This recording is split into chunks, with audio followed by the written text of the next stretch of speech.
Hello.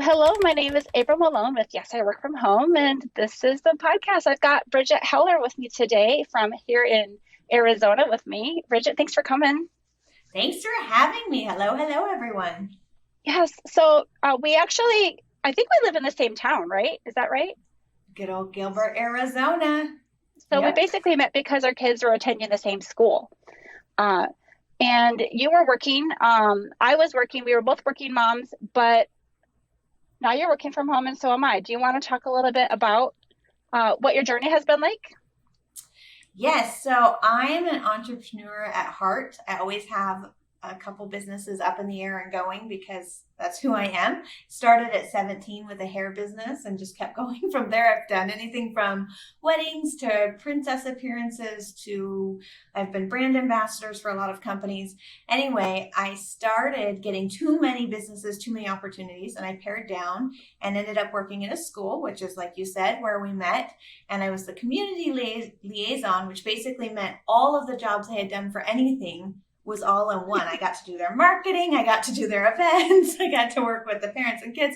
It was wonderful, but life has different turns and different choices and different things are made, and also COVID. So last year I left and started up two companies, The Strong and Capable, which is all about mindset and healthy living and owning who you are and loving your quirks. And then Deco Crate is an event design company that I run with my sister. Oh, okay. So it's a sister thing. Mm-hmm. That's Yep. awesome. Now, what I remember most about your time when you were working was the big events that you would help put on, and you had a lot of decorative things, and you basically decided to turn that into like a home-based business that you can share the love with anybody who's having a party in the area, or is Mm-hmm. it also for bigger events? So all the above. I was, like I mentioned before, I had a wedding planning business clear back in my early 20s because I'm so old. But I had a wedding planning business. We did 30 weddings in a summer type thing. We were very, very successful and busy. But when I had kids, events are really hard with kids because you're out late nights, they're long hours, you come home exhausted. And so I stopped the formal business and started just doing it more on the side for friends and family and companies here and there. And so after working in a formal environment again in the education system where I'd been doing their events, I just felt like I could utilize those skills again, and help. Our goal is to help the everyday mom. We don't really want to help the people who can drop the tons of money and have the big fancy setup. We do weddings. We like weddings. We're very good at them and grazing tables, but we actually like the smaller parties, the themes. So we have tons of stuff that people can rent. We'll design it for you. We have crates, we call them. And basically someone could call up and say, hey, I have a luau this weekend. Do you have things for that? And we would custom create a crate for them and they can rent it and set it up themselves, or they can pay us to set it up, and we're happy to do that too, because what most people are paying us for is our design. We're very good at taking something and saying, how can we make this magical? Like, Yeah. what can we do that would just make this feel different or unique? And we get, that's where it's exciting for us, is in that creative process. So a I'm lot of curious people because I, hire us I for want to that. get into the strong and capable too, but I'm a little bit Mm-hmm. curious about the Deco Crate because you were showing me like on your phone, like at the end of the year last year, like Mm-hmm. some of the displays, and a lot of times it was like a photo op, like snack table or something like that. And I feel like you had like, help me out, was it like a pirate theme or like a few different things like that?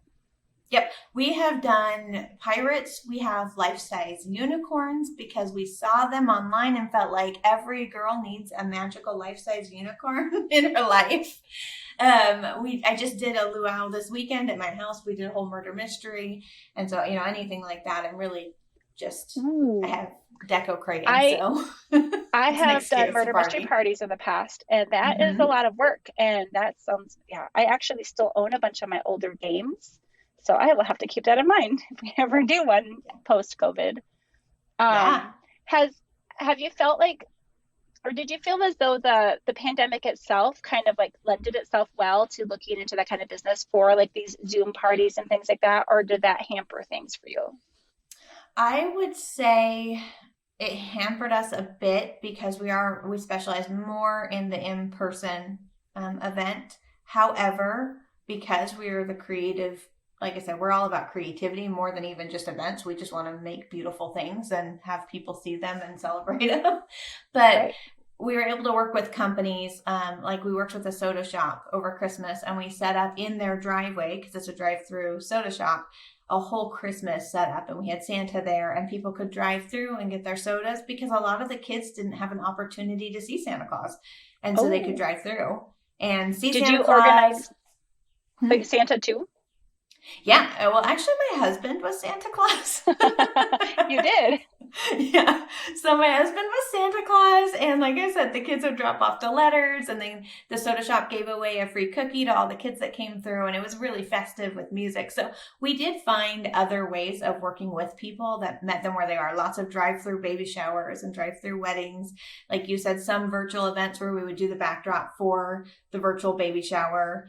And then a lot of smaller weddings. We actually did our first kind of post-COVID here in Arizona. It's a little more post-COVID, whatever that means. I don't know yet, but The a wedding, transition. right? We're in transition. So most of our weddings were anywhere from 60 to 100 people during this last year. And the one we did a couple weekends ago had 300 people filter through. So that was very, very different and intense. I think we had forgotten a little bit how big these events can get sometimes. Right. Now, you said that you're making a crate and you're customizing that for that family. Mhm. Do they just come and take it and like go set it up for themselves? Do you actually have to set it up and show them pictures of what it could look like, or do they just get it at their house and like say, or do you actually go and set things up for them as well? Again, it's so funny. It's all the above because we can literally set it up and do a design for them and they can pay for that design. Or we can literally I had a wedding shower, so I want boho stuff. I will figure it out. I want to be the designer. And that's how we really wanted it for moms, is that the mom or the parent was empowered. The host was totally empowered that they Mm, could either have us come set it up, but they were co-creating with us, so they felt like they were, totally in control and could take ownership of it, or we give it to them and they can make it beautiful. But either way, the host gets to take ownership of that beautiful design. So that was kind of always the right. goal. So they can hire us to do it, or they can do it themselves. Either way, our goal is to make whoever is the host look their very best. That's awesome. Do you want to talk a little bit about the strong and capable thing that you got? When did that come into play? So actually, the strong and capable is interesting because it's been an evolving. It's been on a whole evolution for a couple years. The strong and capable started as a company called Now What, and it was because I've been surrounded by mental health struggles my whole life.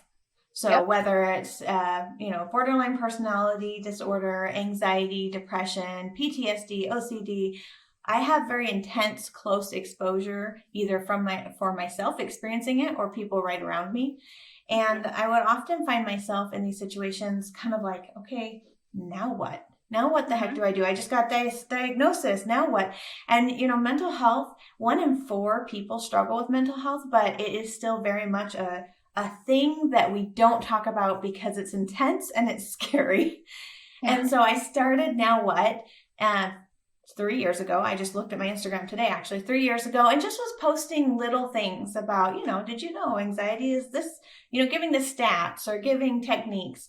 And it has evolved over the last couple of years into the strong and capable, which is what I call someone, we think of strength as this like the muscle, you picture the muscle, the hustlers at the gym, all the things, which is awesome. Hello, good for them.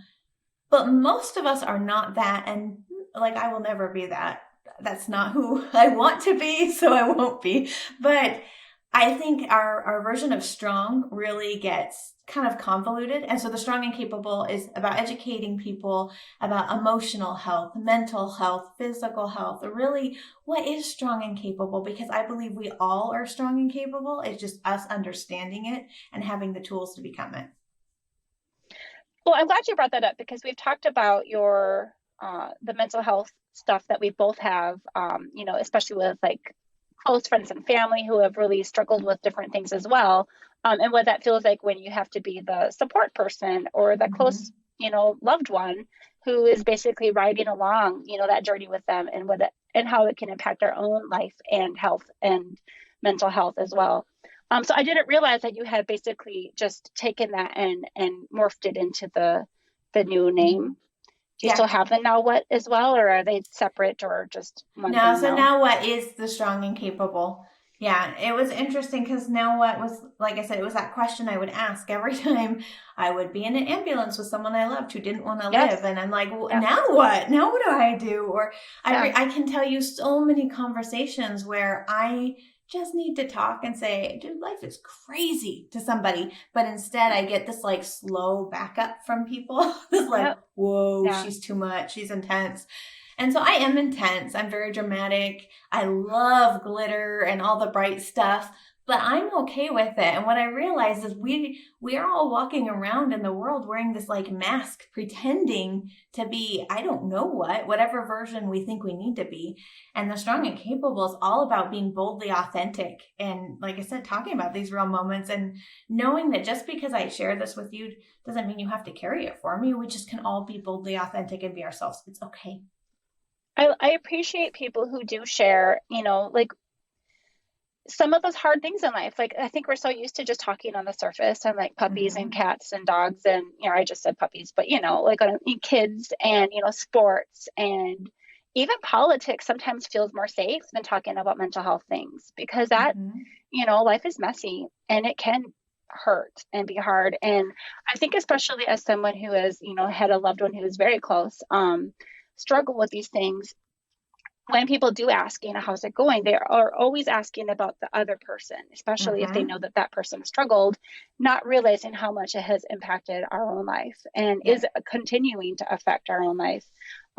We had a difficult time when I was about 22 with a loved one, and it took about 5 years to feel normal again, to feel like Mm-hmm. we as a community or a family or whatever had healed from that situation. And you kind of just carry, like you had mentioned, you don't have to carry it, but you can, it stays with you for some time. Mm-hmm.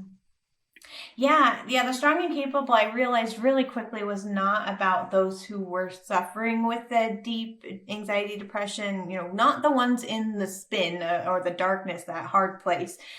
I am, like you said, reaching more for those around it, which is at the end of the day, everybody. We are all impacted. We all know someone. We all love Yeah. someone. We all do. And if we can't talk honestly and real about it, what are we doing? And it's okay to talk real about it. And then let's take social media. It's okay to talk real about it in one slide and the next one over be dancing to your favorite song. Cause that's human. That's Yeah. living life. Right. But I know How, a lot of times on my journey, I would be like depressed and then I'd feel happiness and I'd be like, wait, am I supposed to feel this? Can I be happy? Is that dishonoring them? It's mm, kind of crazy the things we get ourselves spinning on, really.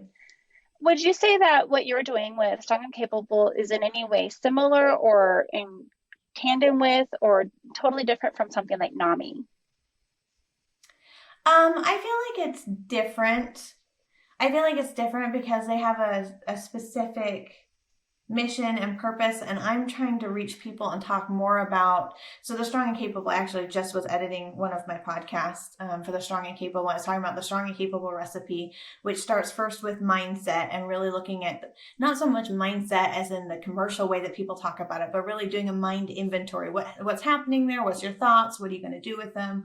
And then heart check. I talk a lot about our heart and our spiritual sense, not to any one religion or anything, just like acknowledging what's happening in that kind of middle part of ourselves and what is your intention. And then that final triangle is exactly what I said, intention, marrying all those. So I'm talking more about a fluid process of being and processing each day versus a specific mission like NAMI. Yes. Okay. And just for those who are listening, do you remember what NAMI stands for? I can remember part of it, but not the whole thing. As soon as you said, I was like, dang it, I'm going to have to look that up. I do I not know. remember the NAMI. Non I can. National Association. I am not sure. Um, well, why don't we talk a little bit about how this has been working for you as you're working from home? Do you feel like you're a work from home mom? Do you feel like you are doing these things like as a side hustle or as like a full-time job? What is your like week like? Okay, so 100%. I am a work from home mom, like 100%. And it's interesting, when I came home, I didn't want to claim it. I wanted to be like, I'm just a stay-at-home mom with a side hustle.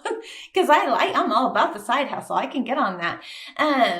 But like, I have a podcast. I have a membership community. I have all the social media that I'm doing. Plus, like, we were talking about Deco Crates, which is a design event company. Like, these are not things that I can just do for an hour a day and check off my box. It takes real structure, business plans, time blocking my calendar, making sure that I have all my Zoom meetings lined up and my editing hours, and learning all the different programs. Yeah, this is not just a fun thing that I do. It is very much, I'm a work from home mom. Yeah, it sounds like it. Are you doing your own editing and your own social media? Are you doing all of it yourself? Yeah, right now I am doing everything alone. And I tell you what, my favorite day, you will see me dancing and through the Target, like weird, like a weirdo, and probably filming it for social media because that's where I live, right? Like, the day I hire someone to help me with everything will be the best day of my life. And the day that person turns into 2 then 3 and I have the whole team, whew, I cannot wait for those days. Yeah. I do have help with some things, but it's definitely a challenge to just keep up and to even like juggle it all. And I've never been the best at time management. And so trying to find a structure to keep me on task. How do you do it? So in the Strong and Capable, I love that you brought up time management. I literally have a friend who is a business coach and her specialty is time management. But um, time management is something I'm still learning. That's the Strong and Capable language. We always say I'm still learning something because it's such a struggle. And I have dyscalculia.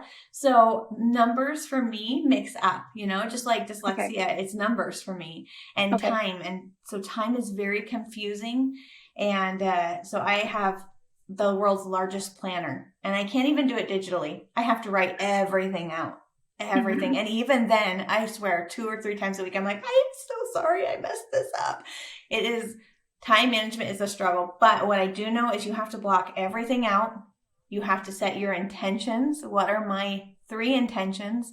My husband asked me today, he's such a good business spouse. He said, what are you doing today to make money, Brigette? What are you doing to bring in money today? What actions Mm. are you taking, right? So what actions are you taking to bring in money? So I set in really strong intentions. I also have a morning routine I do. And when I do my morning routine, business gets done. And when I don't, it half gets done. So Wow. morning routine is essential because it sets up my mind and my heart. Again, I'm all about mindset. That's what I do. So setting up that business morning routine helps me be productive as a mom, as a stay-at-home mom. So for me, I've always felt that having someone to be accountable with is what's Mm-hmm. going to help me get things done. If I tell someone I'm going to do this, I'm much more likely to get that done than if I just had that idea in my own head. I don't have that same relationship with my husband in that we're having these business conversations. He's not asking me what I'm going to do to bring in money today, like your husband is. Do you have anyone else in your life who you are keeping that? Are you talking with your time management business coach friend? Or do you have other people who are helping keep you accountable? Or is that basically you and your husband? Are you guys a team on this? So he is a come in and out team member. It's more like Brichette's having a meltdown, and so he'll step in and be like, "Hey, honey, let me help you out." Sweet. It's pretty solo, but you know what I've learned that is so cool about the business world right now is through Zoom, through Facebook groups. I'm on several podcasting Facebook groups. I'm in several mastermind type groups. Through those Yeah. groups, you can really form beautiful, beautiful relationships, and those Hmm. people will hold you accountable. They'll say, "Hey, I see you. I thought we talked about this a month ago. Why aren't you doing that?" Wow. you Yeah. know? Yeah, so and they don't have to be expensive. One of my masterminds is like $20 a month, and it's just a group of ladies that are more in the beginning throes of business. And that's one of the things you'll learn is you need to find a group of people that is leveled up a little bit further than where you're from because they'll push Hmm. you to be better, you Right. know? Right. So, I mean, those mostly, I have a lot of online friends. Like you mentioned, you asked me my friend if I talk to her about time management. I do, but it's all through Instagram messaging, which is 50 seconds at So a she's time. not a local friend. Is she an online friend? Online friend. Yep. Yep. Yep. Some of my besties in the whole world. I have, Yep. and I tell my kids one day, I have a really good friend over in Israel, and we met on an online class. And I was like, someday I'm going to Israel and I'm going to hang out at Miriam's house. And they were like kind of rolling their eyes. So I got online and I messaged her and said, hey, Miriam, someday I'm coming to see you. She wrote back right away, you better come see me. Oh yeah. Oh yeah. I've Yeah. got we've had invitations to and from multiple people. I'm said that wrong. We have got invitations to go to see people and lots of people who will come and visit us. We're still probably going to hang out at home for another year before we really make big plans to travel. But yeah, I've got goals now. Right? Isn't it? I Yeah. feel like, so when I started the Strong and Capable and Deco Crates during COVID, I was like, what am I doing? Because these are in-person businesses. But the Strong and Capable specifically has really moved to an online platform. And Mhm. in the past, I'd only taught these classes in person. And I thought it needed to be person to person to have that connection that you need when you're really working. Because when you start digging into your mind, I mean, that's a messy place. So Yeah. it can be a little emotional, a little intense. But online has been beautiful. I have made the most incredible connections with people, and it's worldwide. So as a business owner, it actually opens up a whole new field of people that you would never have been able to reach to be online. I love it. Can you see yourself morphing it into being both at some point, or do you feel like you have hit a good stride now and you're just going to keep running with that? So the strong and capable long term, so many things for the strong and capable. My son the other day said, Mom, when the strong and capable is a worldwide organization. It's so cute. So What a cute. great son. Right? He has goals of where he wants to travel, so I need to have business over there. But long term, the strong and capable isn't just a generic, this is our method. It will be specific to the strong and capable kid, the strong and capable marriage, the strong and capable business, right? So there will be seminars that go with that, online curriculum and seminars. And actually, I'm already in talks with multiple businesses about the strong and capable retreats. So we're doing in-person retreats for moms, for businesses, and different things that'll be starting this fall. So definitely both. Oh, fun. Yeah, I I'm have an excited. event planner friend who does like, so would you be doing in-person retreats? Would you also Yep. have an online element for people who could not attend in person or not? I would, but I've already done some of those, some virtual retreats, and some virtual summits and whatnot. So I'll just keep Mhm. doing those alongside the specific to my brand, strong and capable retreats. Right. So I Mhm. do have to just hand it to you because having started a podcast now, and I'm working on also having a membership with some different tiers for different levels of engagement. Um, it takes a lot of work. And I know that like when you and I are probably scrolling our Facebook feed or whatever we're on, we are probably, seeing a lot of those sorts of things and it feels like everyone's doing it. But when I think about my real life, in person in the flesh friends, I know very Mhm. few people who do this sort of thing, and it takes a lot of guts, I guess, to really like show up and be on camera and be present and be able to, be okay with just letting it go and just being authentic and talking. Um, I've just learned that it's not everybody that I know in real life that can do it, and I think I just want to acknowledge how much time goes into that. So it probably really is a full time thing for you, more or Mhm. less. Thank you. Thank you for that acknowledgement. And you're right, it's true. It's an interesting thing that happens because I don't think you have to live your passion. In fact, I usually preach, for lack of a better word, and strong and capable, that you can truly be and live your fullest life wherever you're at. It's Hmm. just you intentionally choosing that and owning it in the fullest, right? But this is my passion and my dream. And I wake up in the middle of the night thinking about it. I wake up at 5 Yep. a.m. thinking about it. I have my notebooks that I call my divine downloads notebooks. I have one for business and for my personal life. I mean, I live and breathe it and I love it. And when I first started it, I was kind of hesitant to tell people. I was like, oh yeah, I kind of have a podcast and yeah, I kind of have a and I would kind of like barely like, hey, do you like podcasts? I kind of have one. Now I meet someone and I'm thinking in my brain literally how soon before I can tell them because I'm so excited. I love it so much. I love what I do so much.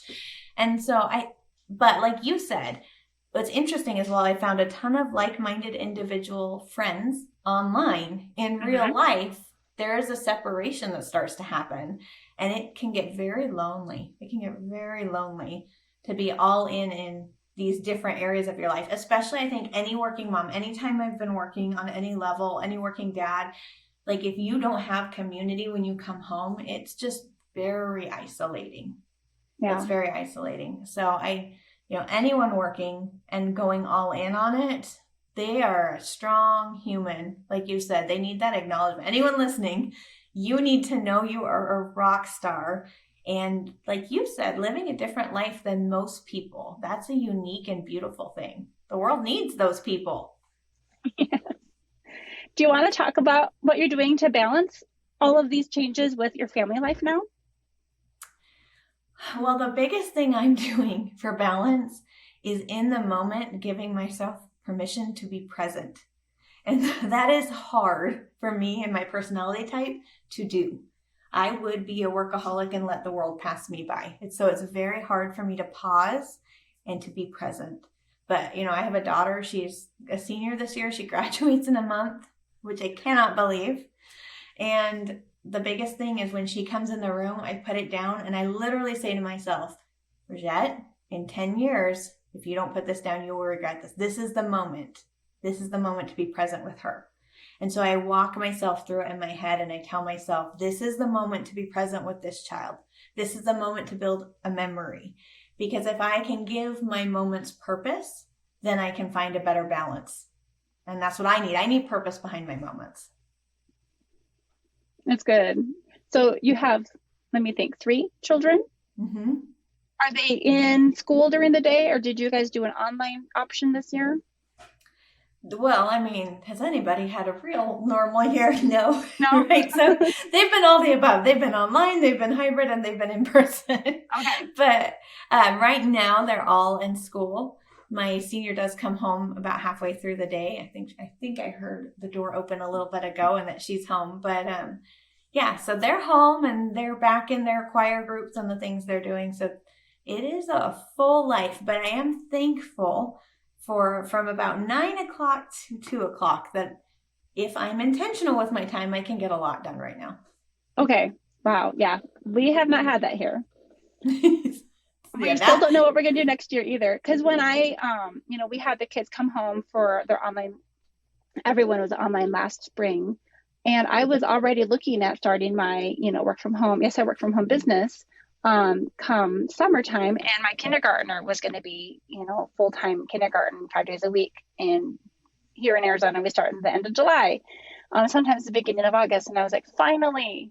And then I'm like, okay, no, we're going to keep the kids home all year and I'm going to still start this business. And it definitely has had a few bumps, and definitely hasn't happened the same way as it would have been if I would have been able to really dedicate, my workday hours to this all. But we're getting creative. I'm still teaching ESL in the morning. So I used to wake up at like 2 a.m. and now I'm waking up more like at 3 or 4 most days. And it's like not the life that I was planning on for this year, but we're getting there. We're transitioning. It's going to be a process. But yeah, we were hybrid almost until February, and I know I have to sit. My youngest son, he's on the spectrum and he's ADHD. So if you can imagine online school with that, it's not, it's a challenge. It's a challenge for him and it's a challenge for us to help him through it. So basically I did not work at that time. I would have to sit right next to him and I would try and work. I would be sitting next to him under the thought of I'm going to work. But then by 2 o'clock, him and I were about ready to hurt each other because he's not getting his work done. I'm not getting my work done. No. And whether we want to admit it or not, as humans, we're happiest when we're creating and when we're working. We always think we're happiest when we're relaxing, but really we're happiest when we're creating something new. And so if it's been 4 hours of us just trying to work and neither being successful, it was very emotional. I do not miss it. I do not. So hats off to you for weathering the storm because it is no joke. It is a hurricane. I am just trying to get through with like, this is not permanent. This is not what we have to do for the rest of our lives. We'll still have options going forward. We don't know what those options are right now, but something is going to change. I mean, honestly, homeschooling has been really fun for our family. We started in mid-January. On the 100th day of school, we pulled the kids, at least two of them. The third one is just only seeing her teacher for about 10 minutes a day sometimes. But we love the freedom. I was homeschooled when I was, I think, 5th through 11th grade. So I know some of the freedom, and like our house started to look like a homeschool house with all of these like educational books, and like, we've got textbooks laying around now, like not like college textbooks laying around, just, just in case anyone wants to learn about biology or chemistry. Definitely it's starting to look like that. But yeah, it's not going to last forever. Yep, it's a season, and seasons are hard because I was actually just talking about this with my Awake community. That's my membership community. We were talking about how different seasons, it's a hard thing with seasons because as moms especially will say, it's just a season, it's just a time, I'm going to work through it. And we were talking about my friend has this rose bush, and her rose bush she hasn't been able to tend to because she has 4 little kids under the age of 5 and their life is very chaotic. Yeah. And so she said, so I looked out at this rose bush, and on one side it's got full huge blooms blossoming. On one side it's got blossoms that just can't quite come out, and another side is totally dead, and there's a weed growing up through it. And she thought, I don't have to be stuck in one season. I can enjoy all the seasons and know that there are some thorns that need pulled out. There are some rough things that will need trimmed up, but I'm still blooming in different parts of my life, and that's okay too. So I think it's just really hard to like keep it all in perspective, because often we feel like that rose bush she described where it's like, what's even happening here? What is this? Crazy. I love the time freedom that we have right now, because I don't have to rush the kids out the door every morning. That's when you would see me every day at my worst. The worst moment of my day is just trying to get the kids in the door. But I love that time freedom that we have. What we don't have right now is the ability to just go wherever we want, whenever we want, like we normally would if we were to continue homeschooling. As far as like just being able to like go out and find all of the the museums and stuff. So I think eventually we'll get there. Sorry, my dog is having a little moment. Just Miley. Stop. I think Amazon rang the doorbell. Okay. Very scary. Very scary. Hey, we can talk about this though, because honestly, a lot of people who work from home love the fact that it gives them more time with their pets. But how does it, do you have your dog with you when you're recording your podcast? Does it bark sometimes? Do you care? Do you not care? So Miley, my Miley is 10 years old, and she should be with me at all times in her mind. I literally rolled over her on accident in my chair today because she was right there. And yeah, she is in the room with me all the time. She doesn't usually interrupt like that, but she is getting old. So if the doorbell rings, she's kind of senile and thinks the whole world's on fire and we're being attacked. Yeah. But yeah, I actually love it with my dogs. I love having them here. I have her little dog bed in the back. I don't know if you can see it. Right there. Oh, yeah. So Miley is in here, and I make sure of it, because other words, they're at my door. And actually on my social media, almost every Monday when I record my solo podcast, I will take a picture of them, or my husband will take a picture of them, because I'm in my closet. That's the quietest, bestest place for my podcast recording. Yeah, it's the very best for podcast recording. So I'm in that closet, and they're always outside the door. That's the one time I don't let them come in, because they would be in my face, and that's too much. That's a little, But yeah, I actually love working from home and having my dogs with me. I call them my fan club. I have at least 2. I have 2 fan club members who are like diehards. So do they make appearances? Like, do you hold them up, and like, does everybody know them? They're starting to, because I post about them a lot. So not usually on the podcast as much. They'll be in the back. Sometimes when I'm teaching a class, depending on where we are, Bella will jump on a chair or jump on a bed and be like, hey guys. So she's a huge old golden retriever. You cannot miss her when she comes into the camera. Those are the sweetest dogs. That's what we had growing up. When we had, I have a billion brothers and sisters, and they're just such great family dogs. Yeah. So I want to hear more about your closet. So where are you sitting right now? So right now I'm in my guest room. So here's the thing about working from home. My office is in my bedroom. And every morning I roll over and I see the desk, and I'm a clipboard lover. So I have 12 clipboards up there, one for each month with my schedules and stuff. And Wow. every morning, right, I'm a little obsessive like that, but they're glittery, so that's good. So I roll over and I see my clipboards and I see the podcast mic and the ring light and all this stuff. And I just get sometimes a sense of overwhelm because like we talked earlier, I already live it and breathe it. And I'm obsessed with it. I love it, right? I love the work I do. But as you said, there needs to be balance. There needs to be separation. So today I'm down in my guest room that my sister stays in often. And I'm trying to space out to see if the echoes work, if Miley won't go too crazy at the door, if the cars when they pass are too noisy. So I'm trying to space out to see if some separation will be better. So that's where I am right now, is downstairs. Right. So you're, for those who are watching the video version of this podcast, you've got a window to your side, but you must have some good light in front of you because I can see your face pretty clearly. Mm-hmm. Do you have like a lamp on your desk? Oh my God, good old Amazon. It's Amazon brand. It's very, very fancy. Oh, the ring light. Okay. Yeah. Mm-hmm. And then you've got a little table behind you, so a little decor behind you. Yeah. I think it's working. So if this... Go ahead. If this room works out, I will replace because I'm a designer, remember?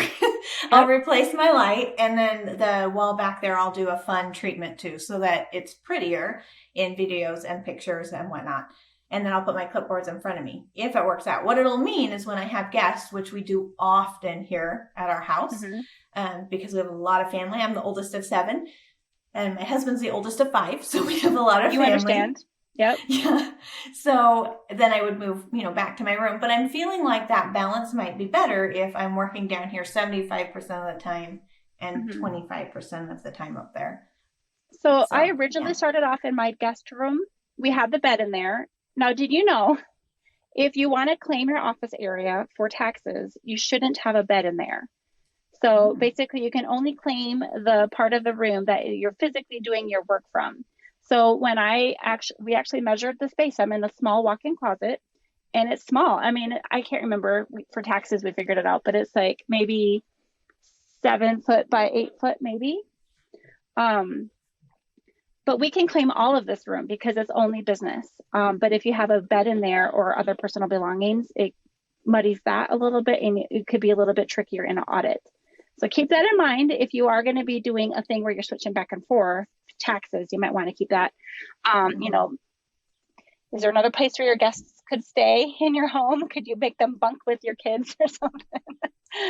Just food for thought. I know that has come up a few times.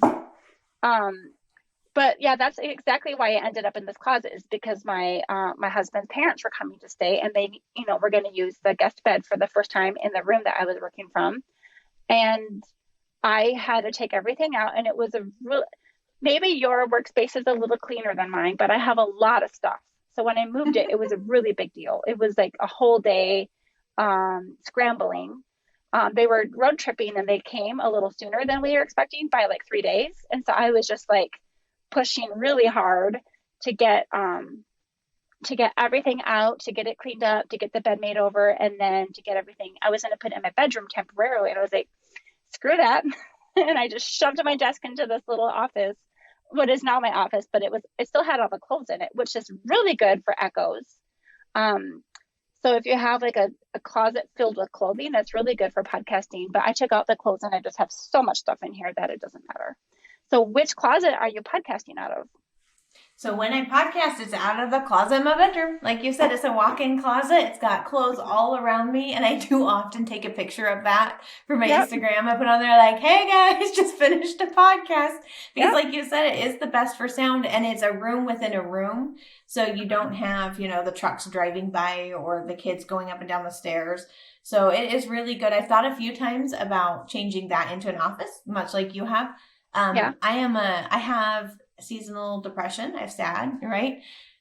Seasonal anxiety and depression. And so I need the light as much as humanly possible. So that's the only reason I haven't turned my closet into a beautiful space. I'd rip out the shelves and do all the things, but it's because I know I need that light every day, or else I would lose my mind. Literally, it's a thing for me. How many hours are you sitting at your desk in a day?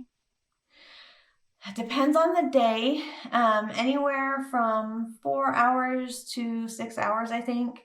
Mhm. Between the editing and the content creation and the different things, it takes a lot of time. And especially when you're learning new programs, I feel like the programs I use at this point, I have a pretty good handle on. But it's with business, it's always you only know what you know, and then all of a sudden you find more that you didn't know, Right. always. Yep. Right. And so I'm always learning new things, taking classes, joining different groups, because the more that I can learn, the better I can serve the people that I want to. I've tried to explain it to my husband before. It's like I feel like I'm learning more now than I did when I was like a full-time college student. Mm-hmm. And that's hard, to understand because it just looks like I'm sitting looking at my phone a lot. My kids are like, Mom, just put your phone down. Why don't you want to play video games with us, Mom? And I'm like, I'm learning something right now. I know it doesn't look like it, but I am. Yeah, yeah, no, I love it. I love it right now. I'm learning a little bit more about Instagram and how it works than I knew in the past. And I took a business class from a lady named Kathy Heller, was incredible. I jumped in not understanding this was like college level intensity of a class. So she had Okay. us meeting anywhere from 6 to 8 hours with people a week, plus assignments, plus I was like, it took over Whoa. my life. Yeah, for Yeah. 12 weeks. I was like, this is all I'm doing is this class.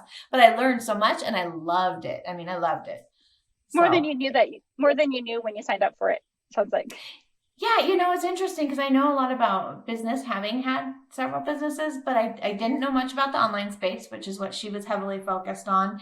And I think for me, again, being in the mindset world is funny because I understand mindset and how it works, but she had us shifting into more of an abundance mindset, and Okay. I needed that regarding my business.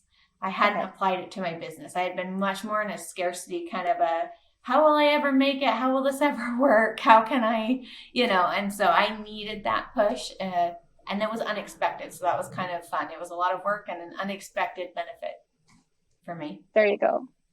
Yeah. We were talking about the seasonal affective disorder. Is that right? Mm-hmm. Yeah. I I'm from Minnesota, and that was a real thing. I was talking to someone.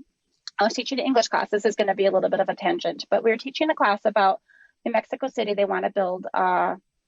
They're talking about the possibility of building a 65 story underground building with just a glass top, which would let Mm-hmm. light radiate down into it. It's just conceptual, I think, at this point. I'm not sure. And someone said, well, that could be really, depressing to be in the dark all the time, especially the people that are down in the offices and not Mm-hmm. having windows. And I said, well, when I worked in Minnesota, I would drive to work in the morning in the winter. It would be 7 o'clock in the morning. It would be dark. And then I would be in an internal building with no windows and only if I go out to the break room. And then I'd get in my car and drive home in the evening at 4 o'clock. It'd be dark again. And I'm like, so I felt like that. And so that's one of the best things about me moving to Arizona is that those feelings that I had of that darkness, just weighting me down for months on end. I knew that if I were to move back to Minnesota, that I would have to march straight to my doctor and just be like, I need something right now, Yep. a light box or something like that. I have put in like the daylight lights into this room just to try Mm-hmm. to like help keep things perked up. But part of my problem has always been the sleep part because I have worked those funny hours, and so I have to be a little bit careful about not letting too much sunshine, radiate into my cornea so Mm-hmm. that I can actually sleep at the right time. So my circadian rhythm isn't so jacked up. Um, but yeah, just living in Arizona doesn't cure that. Have you always lived here?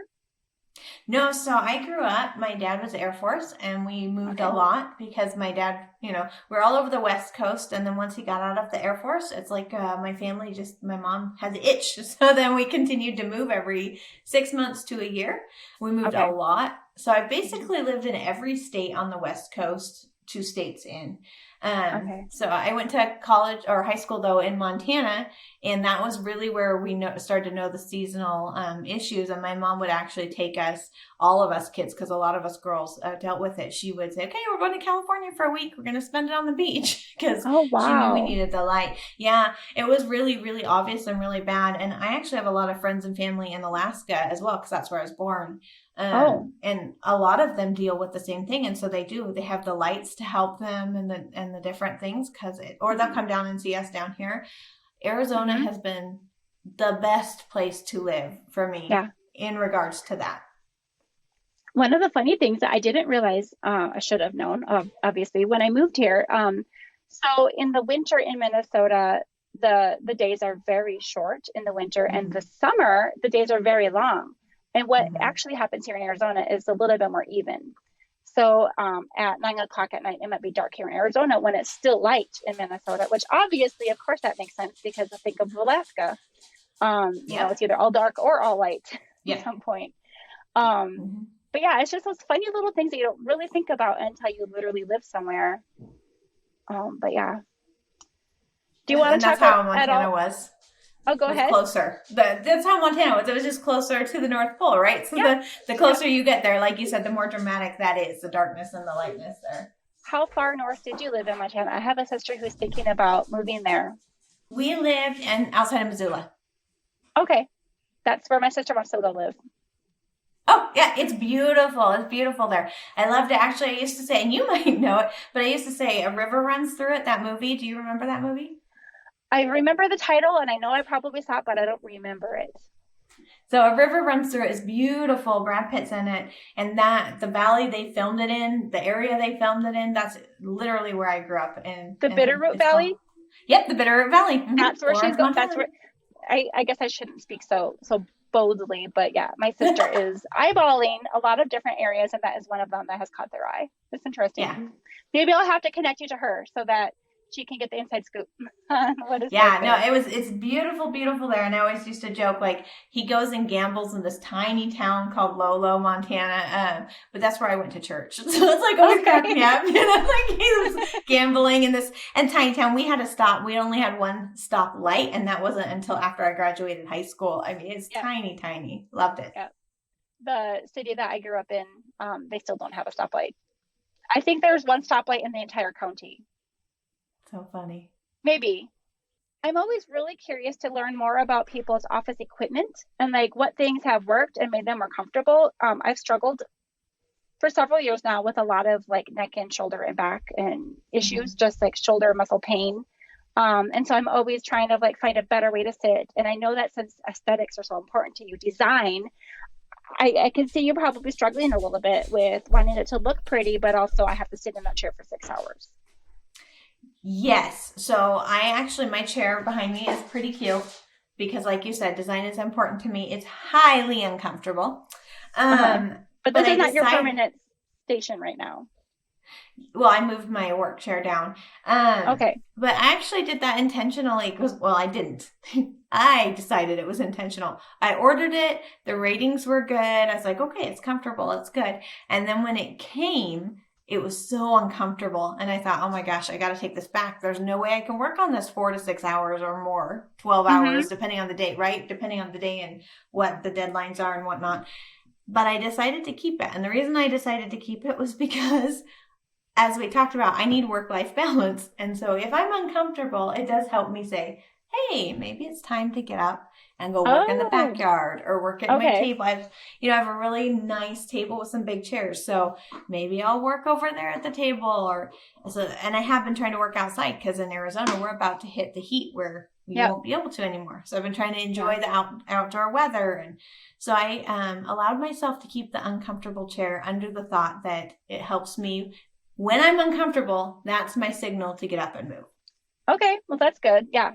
The more you can get up to move is the better, I think. I I do have too. found that you have to stay hydrated. Sometimes I'll work so Mm-hmm. intensely that I'll forget to hydrate myself. And so I try to keep my water near me, but at the same time, it's a good idea to force myself to get up and go downstairs to refill it. So I'm trying to Yep. find that balance where I find reasons to get up and get out because I can just sit for a long time. But at the same time, I have to stay hydrated because that's really important for my health. So snacks, I try not to keep too many snacks in my office. I try to just make myself get up and go if I'm hungry. Yep. And I actually had a podcast interview with a girl named Natalia. She's one of my good friends. She owns this cute, cute company called the Tiny Timber. They do dollhouses. So we were talking about, in the podcast theme was quirks for that month, like loving your quirks and owning who you are. And that was the whole thing.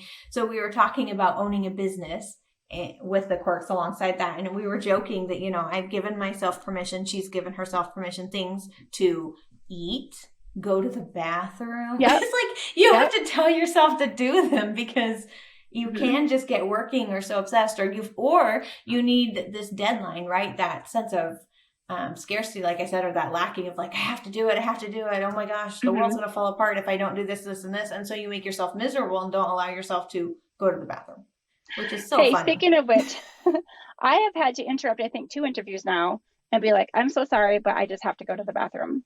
And at some point, I just had to tell myself, you know what? If I need to go that bad, might as well just say it and do it and not live in misery. Right? Because how can I be comfortable and engaged if I'm so focused on the fact that I have to go so bad? That is the funny thing we do as business owners. We're like, oh, okay, well, I've got to make myself suffer, but then you don't give your best self to the people who you're showing up for, who you want to serve. You're not there for them if you're suffering. And I've also found when you make yourself suffer, at first it feels noble, right? Yeah. Like, I'm suffering, I'm here for it. But then what happens is you actually get resentful. You're like, what? Do you know how much I have suffered for you? And that's not helpful either. No. Wow. Yeah, it's funny. The whole martyr thing can be real. Definitely. We're human, we're humans. I have 3 children right now. My husband is out at an appointment, and I have 3 children who are watching. They're supposed to be reading books, but I'm like, as a backup, you can watch this musical DVD that's not going to suck the bandwidth like Netflix would. But you know what? At any point, my kids might need me and come in, and I'm still a mom as well as a business owner and, entrepreneur and all these things. And so it's like, if we're at a work in an office and you have a family emergency, you would deal with it in the same way that, it's almost like when we're working from home, sometimes we try to pretend like we aren't having family emergencies at times. Right. You know what I mean? And isn't that funny? Because I can tell you some of the best podcast interviews I've done are the ones where I'm trying to think as you were talking. There was one with an Enneagram mom. She literally calls herself Enneagram mom. So for her to pretend like she's not a mom and has kids would be silly. So in the middle of it, her kid came in and was talking about trucks and crying. And we're like, okay, we're here for that. I have my son, like I mentioned, he's on the spectrum. He's interrupted many a podcast, many. Okay. I had a podcast interview with a woman who's dealing with infertility. And the best moment was when in the middle of the podcast, her phone alarm went off saying, take your medicine. And so we laughed about it and kept going. I mean, life is happening here and it's real. And even at work, what's so funny is, like you said, at work, we would give ourselves permission to have a bad day. Or I remember many times over the last few years being like, I'm having a rough day. I'm here. I'll get my stuff done, but give me some space, but we don't do that at home. One thing I remember about you, Brigette, is that you had that little fanny sack that had chocolate in it. Yep. I'm like, give me some of that. It's a good life when you've got a fanny pack. It was a sparkly fanny pack too, for the record. That had chocolate in it. I mean, come on. If you can make someone's day better, we got to do that for ourselves too, even at home. Well, to wrap things up, do you have any advice that you would like to share with people who are just thinking about working from home or who are just getting started that might give someone a foot up? So I would say the biggest thing is take care of yourself, like we were just talking about. Really, truly take care of yourself, because when you take care of yourself, when you eat better, when you exercise, when you allow yourself to go to the bathroom, and when you sleep decent hours, when you go and do intentional things with the people you love, you will be a better business owner for that. I have my kids are in a choir, and the choir director it's called the Millennial Choir. It's one of the biggest children's choirs in the world, I believe. But he's there because they're all over in multiple states. But he is the most fit human I've ever seen when he's up there, because he's conducting 500 people and an orchestra at the same time. And it's incredible to watch. And he'll tell the kids, he'll pause and be like, I have to work out to show up for you. You know? So take care of yourself so you can show up for the people you want to serve. And then the other thing is, as we talked about the strong and capable, the heart of who we are, is live with intention, work with intention. What is the North Star that you're trying to get to? And what intention are you setting that's going to get you there? Whether it's a financial goal or We live with fear, but we don't have to have fear when we have intention. That kind of takes out the fear out. We're always scared to try something new, to learn a new equipment, to try the reel for the first time, or to ask someone if they want to participate in your offer. I can tell you, I was on my podcast last week. I was in a class. The woman was teaching word for word, almost the same thing I did. I could have felt imposter syndrome. It thought about it. It snuck up in my mind. It thought about it. Instead, I was like, you know what? She knows the same stuff I know. She's reaching thousands of people and I'm not. Maybe she'd be on my podcast. This woman is huge in her field. So I reached out to her and said, we have the same audience. Would you be on my podcast? Guess what? She said yes. So it never hurts. I also asked David Archuleta to be on my podcast. He never responded. It doesn't matter. I don't care, right? Like, it doesn't hurt anything to ask if you're going at it with why not? What could happen if I tried? So I think just go with intention and curiosity, because then the business that you're dreaming of, the reason you're home and doing that business, you can have it if you just shoot for it. So I just remembered something that you said earlier on in this episode about you have a morning routine that really helps you. And if you do it, you are more successful during the day. Can you just backtrack a little bit and just talk a little bit about what that routine looks like for you? Yes. So I just recently added exercise to that morning routine, and that is throwing me for a loop. Really, truly. It's very hard for me. But the one that I appreciate and enjoy is very successful for me is I get up. I'm a Christian, so I pray, and then I meditate after that. And I have a meditation, Heidi Stevens. I don't know if anyone's familiar with her, but she has a series of meditations.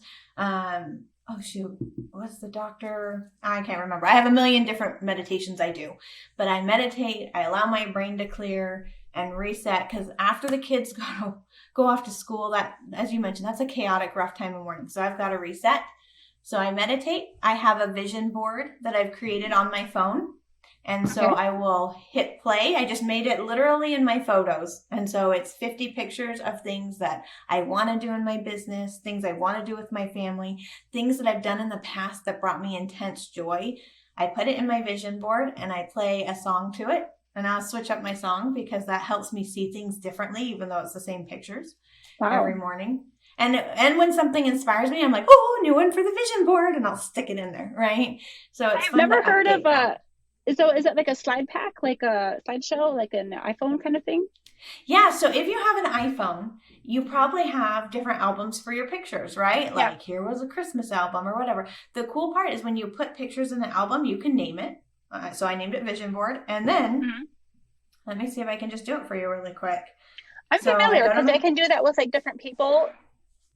Yep. So here's my vision board right here.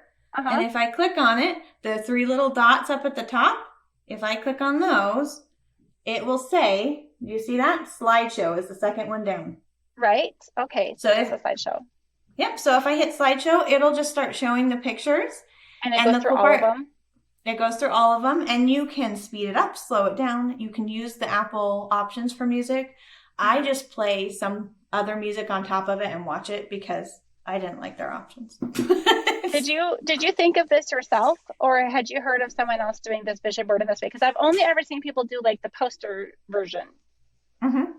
Which so when I was I love a vision board. I mean, being an event planner, right? It's all about vision boards. But actually, in the class I took, I mentioned with Brigette Heller, she said, one way you could do it is this. And she said you could just scroll through it. And then she's like, but actually, if you have an iPhone, you could do this. So I've been doing that, and I've actually been teaching that to people the last 6 months. It's very powerful. It's very powerful to do. I might have to see how that could apply to me. I have, we're talking a little bit about the prosperity thinking and stuff like that. And I can get on board to some degree, but there's always that kind of like, oh, I don't want to be like pushy or slimy or anything like that. So I always wanted to have a balance with, like, I like how you said it, with my family, with my business, not just like, I want to have a big house, because that's when I usually think about people's vision boards. I just think about the big rings, the big house, and the big vacations. But it sounds like yours is a lot more intentional and thoughtful than that. Yeah. So I think when you're creating your vision board, like you said, I think if you're doing it for the big house, just to have the big house, that might be temporary. When you're creating vision, you need something more lasting. So like for me, I actually want a huge house, but I don't want a huge house to have a huge house to say like, hey, look at me, I have a huge Right. house. I want a huge house so I can host the retreats I'm planning on doing at my house. It's a venue for you. And Yes. I understand that. I'm the oldest of 10 kids. I want a venue where basically I can host all of my friends and family to come for all the parties. Yep. So then posting big houses in your vision board, there's nothing slimy about that. That's beautiful because your intent is right. Right. Yeah. So when you're doing your vision board, I think it's really important to think about why would I want that? Why do I have a lot of pictures on my vision board of light. I have one of stadium with everyone holding up their phones, like all the lights, because I talk a lot about how we are light. And when we light our life up, when we shine, we give other people permission to shine and they light up. And then it just like, I always picture the sea of lights just expanding out. And it's a beautiful visual for me. It's inspiring. So I have a stadium of lights, not because I'm like, I want to be the one where they're all swaying fame. But, right? But because that is so powerful for me to understand the impact I can have and that you can have and the person next to me can have, that we can all have that impact. And it creates beauty in the world, which is what I'm seeking, right? I'm always seeking that magic. So I can get behind that. Yeah. So, all right. Yeah. What were you going to say? So the other thing I do, and none of this takes long, right? My vision board is like 2 minutes. Meditation's like 5 minutes. Cause honestly, I'm not in my mom head could not do 20 minutes or more. Like none of these take long. As I have something called the I Am Journal. It's a great tool. And I talk about it all the time, but she has an intention setting. So it's like you use your I am statements, which I'm passionate about. I do that 10-day I am challenge as part of my company, but I am statements, I am capable, I'm strong, I'm a good mom, I am able to do podcasts, whatever it is that you say your I am statements and you talk about what am I giving back to the world today and how am I going to do it? And you set your intentions. So those are kind of the pattern. And when I do that, then I'm like, okay, I can conquer the world. I just like set my whole mind and body ready to work. And that's a whole different space to work from than like, oh my gosh, I just dropped off the kids and we were all yelling at each other and it was chaotic. And I don't even know if people got their lunches or their medicines or did they have shoes on? I don't even know if they had shoes on. Like operating from that space is not very productive. But operating from my 20 minutes of intention setting and resetting, that's very productive. All the anxiety of dropping off my kids just came flooding back to me because I think we've had all of those scenarios. My daughter was supposed to go on a spelling bee field trip. She was she placed in the top, I think 4 or 5 last year, and they were going to go to see the district one or something like that. And she showed up to school with no shoes that day. She went to the spelling bee field trip with my shoes on. I mean, that's real life. That's real life. That doesn't make her a bad person or you a bad mom. That's just life, Like it just is. So, but we don't often acknowledge life and we are usually embarrassed by life. Again, that's why I'm always like strong people. I say we're real talk with a side of glitter here. So let's say it how it is and love it anyway. Any final words before we wrap it up? How can people find you? So people can find me all over the place. I am www.thestrongandcapable.com. And from there, you can find the podcast, which is also The Strong and Capable. Our theme this year is Say Yes to Life. And so every month has had a theme about how we say yes to life and what that looks like. How do we show up? It has been amazing. I absolutely love the podcast. We hit 1,000 downloads the first month. So it's just been really just so fun to watch people get excited about it and be involved in it. I have the Awake membership community, which you can find on the website as well. In the Awake membership community, we meet every month, or not every month, every week on Tuesday nights. And we talk about a lot of the things we talked about tonight. What is the intention of your heart? What are your quirks? What are your personalities? How do we work through this crazy mindset stuff? How do we find value in who we are and own it? These aren't for people who are lost. The Awake community, I say they're awake because they're not letting the world dictate how they live their life. They're intentionally living their life. And that is, man, we just need more of those people in the world. We need more people awake. So that's on the website. And then, of course, Instagram is actually just my name. It's Brigette, Brigettete.Heller, Heller, on Instagram. And that's where I spend most of my time. So if you want to hang out with me, DM me, whatever, Instagram is kind of, it starts there and on the podcast and then filters out from there. Okay, so that's where you're centered right now. Do you Hmm. do anything on Facebook too, or not so much? I do. I have a Facebook. I guess I should say that too. I have a Facebook group. It's called the Strong and Capable, and it is a private group just because I want people who want to be strong and capable and want to be there. But I've never said yet no to anyone who wanted to be in it Okay. either. So all are welcome. All are welcome. And we do a free monthly class on mindset, and it's hosted in that group. So you can Okay. definitely join for So it's that. not exclusive to your Awake membership community, but that's No. who generally shows up. So in the strong and capable, I mean, everybody does. And we talk about what it is to be strong and capable. I share most of what I do on Instagram filters over to there. And then, Okay. I do a lot of polls and like, how are you feeling this week? And just more fun, light, because I think the strong and capable, someone who's strong and capable also knows how to have fun. It should be fun. Life should be good and full of magic, really, truly. Right. Right. Well, thank you so much. And don't forget, how can we find you if anyone local to Arizona? Are you like serving the Phoenix metro area or the East Valley for the Deco Crate? For Deco Crates, more East Valley right now, unless they want to pay us to haul it out, and then we would. I mean, we would do it. We're crazy Or like pick that. up, But maybe? yeah, but we're mostly East Valley right now. Hmm. And then where do people find you? Is that also like on Instagram? Yes, so Deco Crates is a lot easier because on Instagram, it's just Deco underscore crates, literally. And I'm going to double check that right now. Yep. It's Deco, DECO underscore crate, CRAT. And that's a whole fun journey on itself too, is because we post all of the events that we've done and it's really pretty. I mean, there's just some beautiful things on there. So it's fun to go check out Deco Crate, definitely on Instagram. Well, thank you, Brigette. Thank you so much for meeting with me. It's been a year since we've seen each other in real life, and this has really been fun to catch up. Appreciate Yes, it. And I feel thank like you for I'm being having me. inspired by your wall of clipboards because I feel like I need a little bit more of that in my life. And I have a wall right here that's perfectly bare and ready for something like that. I like that. It is Thank fun, you. and if you really want to have fun with it, I post on Deco Crate, but you can get like 12 clipboards online, tape them off, and then decorate the backs of them different colors. So now you've got like all sorts of fun things happening up there in your favorite colors. That's what I did. I love it. All right. Well, let's call it. Thank you so much. And this has been April Malone with Brigette Heller, and we'll see you next time. See you. Thank you, April. Thank you. Bye bye. Bye.